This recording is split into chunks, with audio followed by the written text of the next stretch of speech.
Buongiorno a tutti e bentornati a Liberamente, variazioni e scorribande qui su Radio Libertà.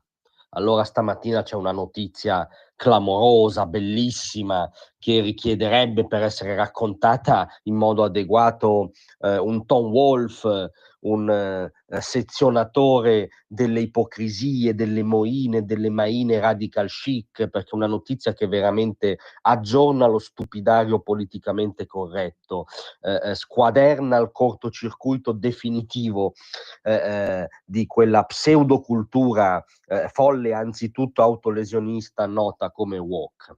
Noi più modestamente proviamo a mettere in fila la cronaca, che come spesso accade parla da sola.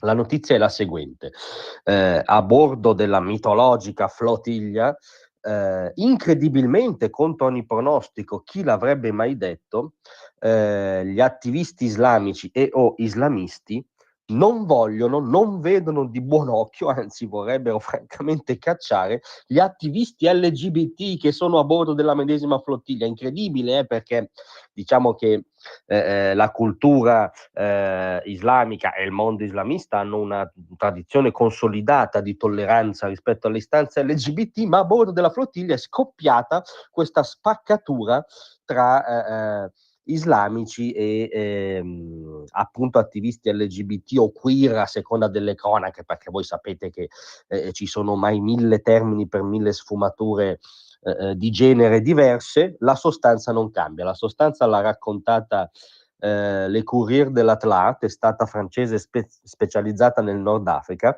ed è veramente un crescendo irresistibile. A far scoppiare l'affaire è stato uno dei coordinatori della gita ideologica della flottiglia, il signor Khaled Boujema, il quale si è ribellato dicendo: ci hanno mentito sull'identità di alcuni dei partecipanti in prima fila nella missione. Accuso gli organizzatori di averci nascosto questo aspetto, cioè che lui condivideva spazi, modi e addirittura la missione stessa, insomma, con degli attivisti omosessuali.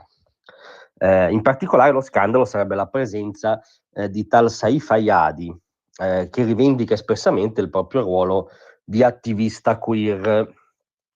E quindi il coordinatore Bougema l'ha presa male, e stando alle ricostruzioni della stampa anche magrebina, se l'è presa per esempio con Wael Navar del comitato direttivo della flottiglia, peraltro considerato vicino ad Hamas. È un cortocircuito perenne, diciamo.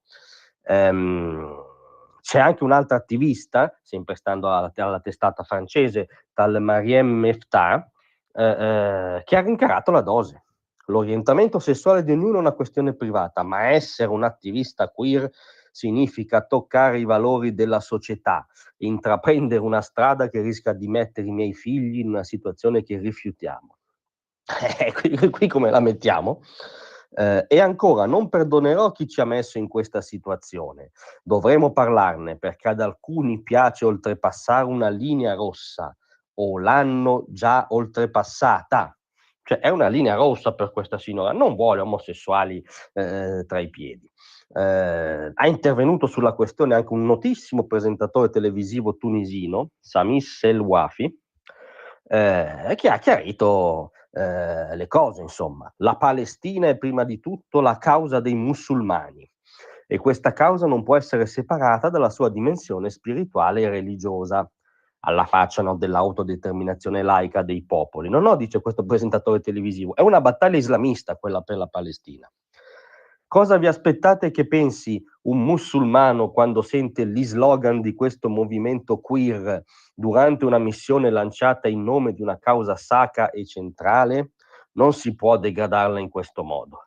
E poi le Courrier dell'Atlas riporta i commenti di altri passeggeri di fede islamica a bordo della flottiglia. Non voglio che mio figlio veda tutto questo, sono persone che non ci rappresentano, non c'entrano niente con noi, e via dicendo. Insomma, questo psicodramma interno al bel mondo della flottiglia smaschera una uno dei cortocircuiti per eccellenza della cultura politicamente corretta, terzomondista e antioccidentale. Per cui voi mettetevi nei panni, ci sono questi attivisti LGBT che stanno facendo questa scampagnata coi selfie a bordo della flottiglia in nome di Gaza per portare gli aiuti a Gaza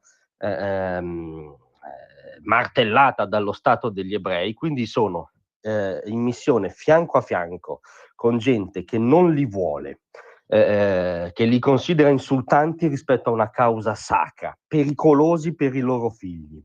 E la missione è contro l'unico Stato in Medio Oriente in cui costoro potrebbero non solo esercitare liberamente la loro sessualità, ma rivendicare liberamente e pubblicamente la loro identità. Ricordiamo che Israele è uno dei paesi al mondo dove i diritti civili verso la comunità LGBT sono più avanzati. Ricordiamo che a Tel Aviv c'è uno dei gay pride più liberi e partecipati del pianeta, e loro sono in missione contro questo Stato, di fianco a degli islamisti intolleranti, collegati a una rete che rimanda ad Hamas, che è un movimento nazi-islamico, peraltro al servizio degli ayatollah di Teheran, che i gay sono soliti impiccarli. Hamas invece si limita a lanciarli dai tetti dei palazzi. Capite che se non è un cortocircuito definitivo questo, siamo veramente alla dimostrazione palese che il woke è anzitutto un enorme caso, mai dato prima nella storia, di masochismo culturale. Grazie a tutti, vi aspetto stasera alle 18.